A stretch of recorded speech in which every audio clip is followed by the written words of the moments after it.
So our second leading story now, thousands of protesters chanting revolution took to the streets on Tuesday in the city southeast of Sudan's capital to call on longtime leader Omar al-Bashir to step down.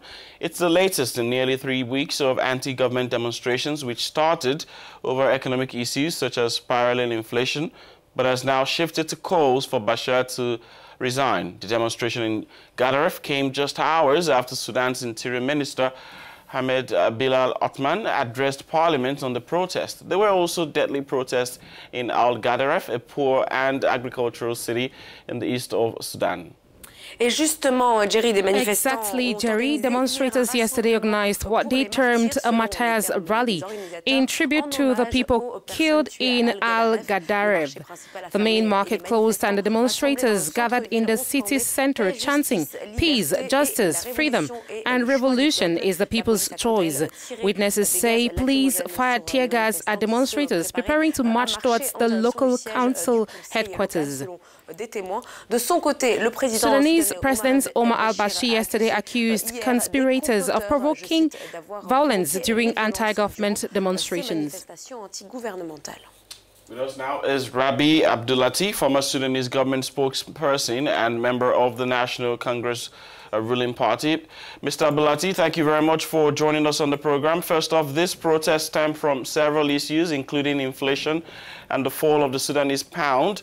What is the ruling party doing to address the economic crisis facing Sudan right now?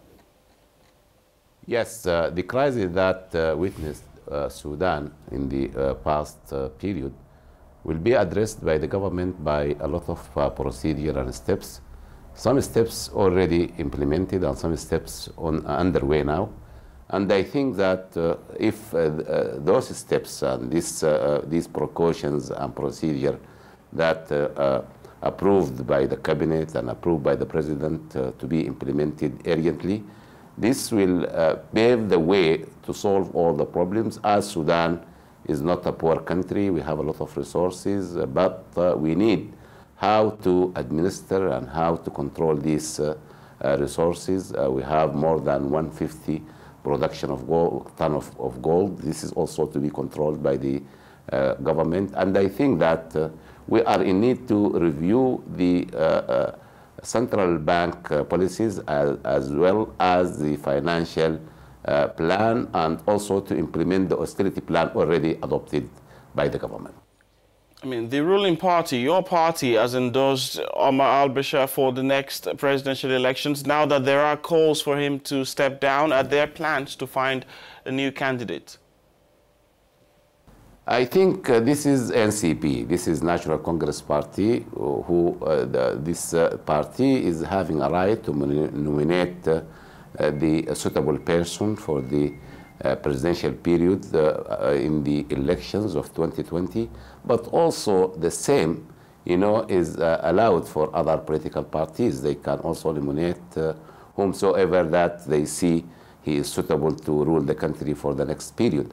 This is actually, it is not a policy to be imposed on Sudanese people, but Sudanese people having the right to select, whether to select al-Bashir or to select any other person to rule the country. And we should not say that this is NCP to practice or to exercise dictatorship on Sudanese people. But really, the election of 2020 should be a stage and a phase of real democratic transformation, and also a real era for peaceful exchange of power.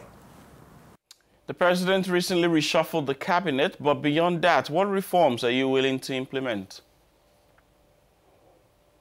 Yes, I think that the reform of the government and the reform of the whole political environment and economical environment, and also the governance system is underway now. And I think that we should exert a lot of effort so that the matrices that already adopted and designed by National Congress Party should be implemented, and should include the civil service, and should include also the financial policies and the monetary policies, and also the way of how to fill the constitutional posts, and also the rules and the base of coalition between National Congress Party and other political parties.